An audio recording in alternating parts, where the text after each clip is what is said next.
I want to make a video today. My friend Michael died. I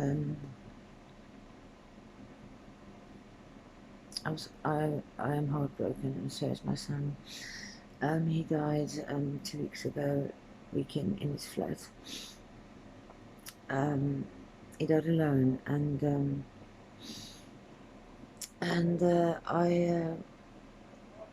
it broke my heart because I feel that I should have been there.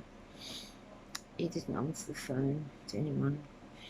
I called the police to check on him, and they said he was alright. And I didn't hear from him for days after that, and I called, and no one answered.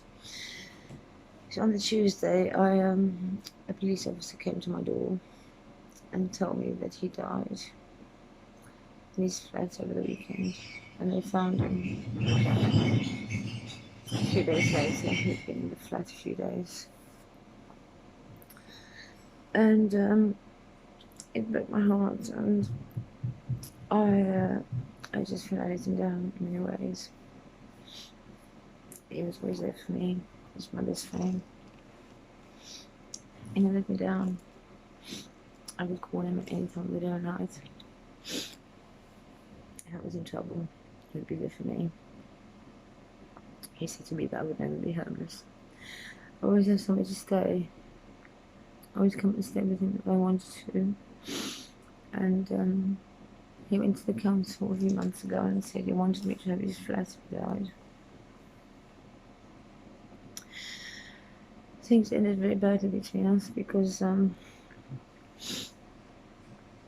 he sent me very bad messages 2 days before he died, and the messages didn't stop. They went on to 4 o'clock in the morning, and for some reason I knew something wasn't right, but I was scared to go there because a few days before that he tried to lock me in his flat, and I got away, and I was scared, and I shouldn't have been scared.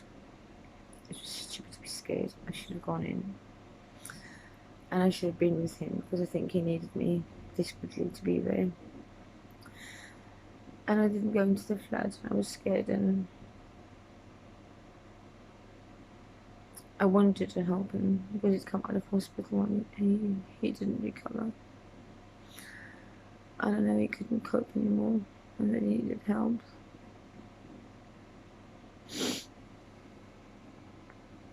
And he was the family I never had in this country when they took my children. He helped me through so many things, so many things. He was always there for me, and I wasn't always there for him. He called me one night and he said he was very scared. Can he come and sleep on my floor? And I said no, he couldn't. Many nights he wanted me to go there, and I didn't go because I couldn't, because I have a different partner. But I love them both. I love the bones of them both, and I couldn't be with them both anymore. I had to choose one, so I chose one, but I always ran back to him. And sometimes I wanted to make it up with him again, and stay with him, and never leave him. But he'd sent me away again. He'd sent me away with abusive words and horrible abusive words, because I think he knew he was going to die, and he wanted me to go back home to this other person who he didn't agree with, but he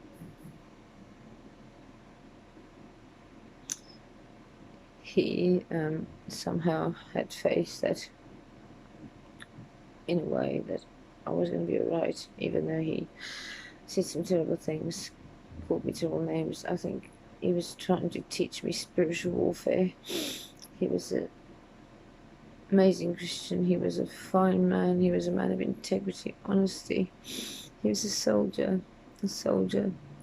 And he said to me once, a soldier will choose how he dies. And that's what he did. He chose how he was going to die. He didn't call for help. He didn't call an ambulance. He turned his phone off. His friend couldn't get hold of him. I couldn't get hold of him. He turned his phone off. He was a soldier and he chose not to die, and he wanted to die alone. And a week before that he told me that in a dream an angel had visited him and said that they were going to come for him soon.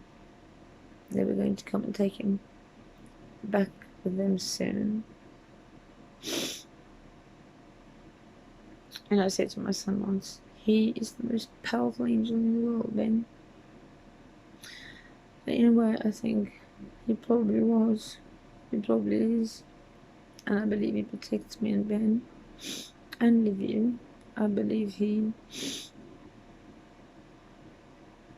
protecting us, and he's also looking out for Livia, even though he didn't agree with him. I believe he forgave him, and I think he forgave everything, because the whole motion just stopped. It just stopped, even before he died.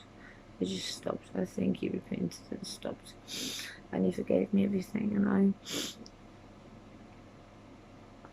I forgave him for all the messages. I forgave him straight away. I knew something wasn't right. And if there was anything I could have done, I'm arranging the funeral, and I'm going to try and get a flat for me and Ben and keep this place for Livia. I pray God that it'll work out.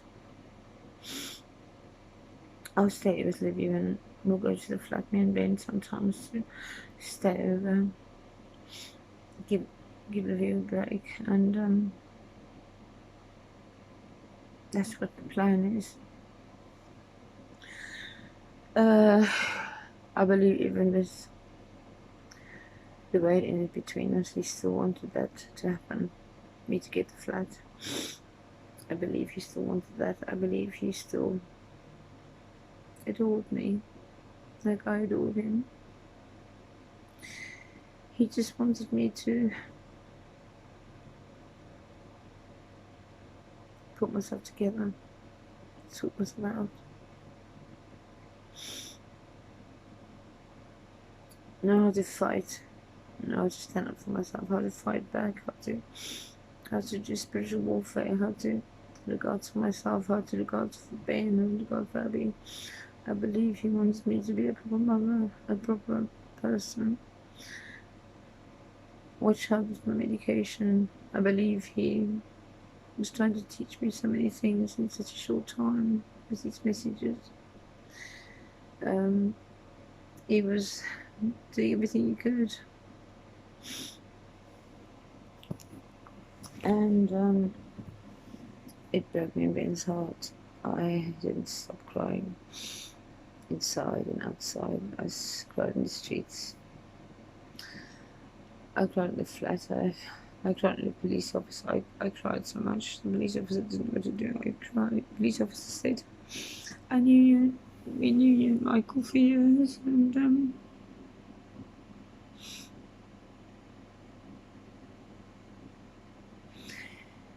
we knew what you meant to each other, and we're so sorry. We're all so sorry. But I know in my heart that he died a peaceful death. Because he died like he wanted to die. He died in the arms of the angels and with Jesus there. There were lots of angels there, and Jesus, everyone was there to take him. He wasn't alone. He was not alone, and that's why he wanted people there.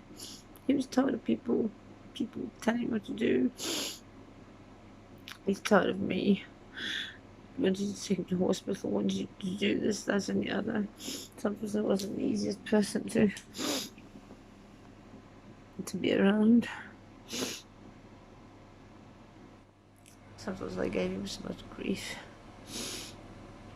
And he was a gentleman. He was a man with courage. He never complained. He would do anything for anyone. He always gave something to the homeless. Taxi drivers adored him.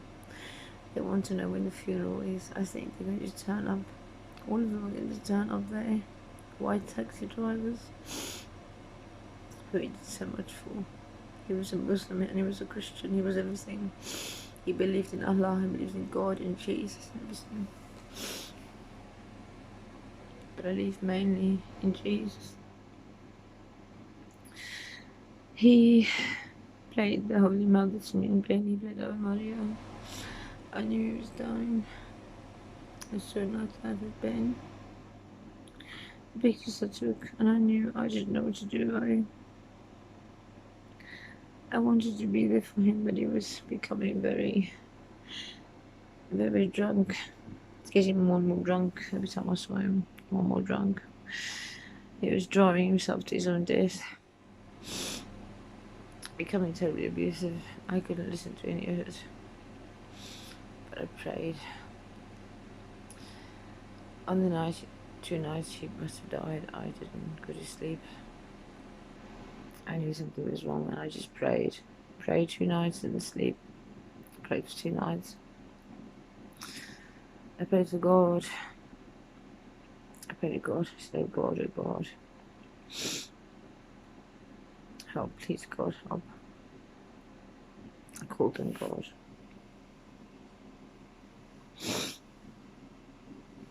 I was scared of losing my flat, I was scared of everything. More than anything else. I didn't know what was going on. I let him down so many times. I let him down. When he needed me, I wasn't there. He was lonely so many times in the end, so lonely.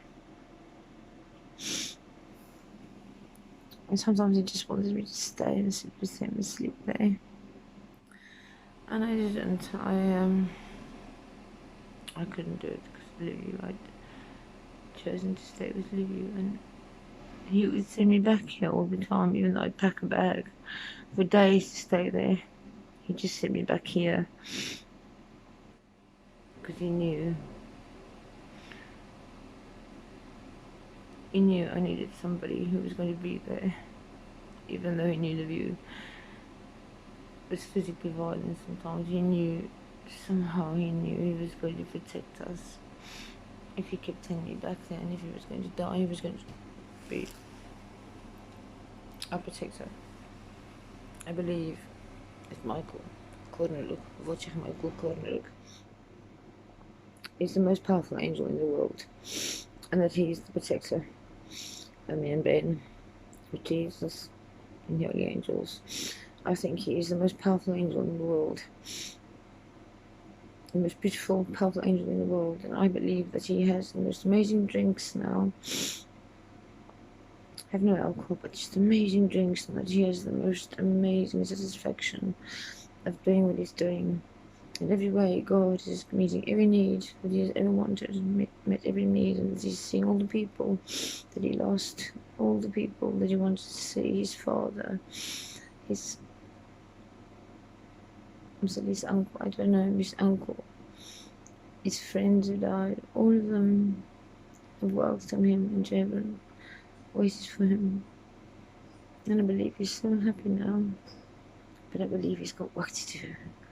And I believe he is protecting us, looking after us, and that he never ever leave us. That he has been sent to protect us, to be there for me and Ben, and Abby, and Liviu. Let it go.